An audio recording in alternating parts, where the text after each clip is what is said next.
د الله رسول فرمای قطعا الله رب العزت دائمی شرابی انسان دی کله شراب دی وچشل سلو توبه یې وایستله الله د توبه قبلوي او چې همیشه شراب څښي د پښتنو نوي ځوانان په شرابو داسې اخته دي لکه پخوا چې زموږ کورنۍ په شلومبو باندې اخته وي د چمن ځوانان راواخلئ عزیزانو بل شی نسي پاته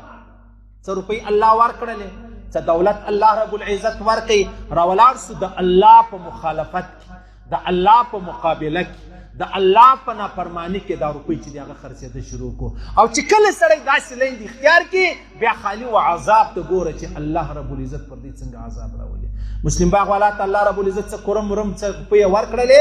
ورسه تر ټولو زیات شراب سپلایي چې د هغه مسلم باغ لره کېږي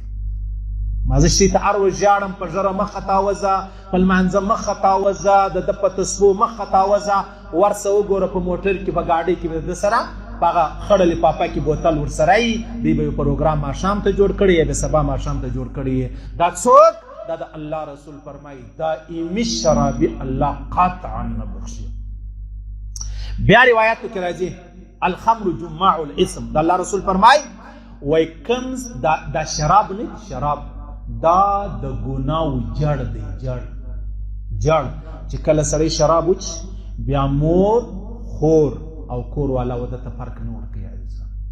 فرق نه ورکوي او کوم سړی علما فرمایي کوم چا چې و شرابي ته خپله لور ورکړله د خپله لور و زنا ته اماده که زنا ځکه شراب وڅښي هغه بیا هر ساعت کوي طلاقونه وایي هر ساعت کوي طلاق اتې ورځ کې ما درته وویل مالې یو ښځه راله خاوند ورسره و ول دغه د شراب یې څښلو ما ته طلاق راکړئ نو طلاق څنګه معلومه طلاق صحیح کېږي هغه ویل یا زه په ځان نه پوهېدله مال په ځان نه پوهېدلی ول و ما ویلې تا و خور ته طلاق ورکړي ول یا مال مور لرې ول و مال مور ته طلاق ورکړي ول یا نو مال په کور والا څنګه پوهېدی چې طلاق دې ورکړي لهذا نو یې ښځې ډېر بد ورته وویل ډېر حریانو سه مولي صاحب چې زما کور را خراب کوي دا څنګه دا دائمي شرابي چې څوک و چاته لور ورکړي هغه شرابي وي ګویا زنا ته ورکړه زنا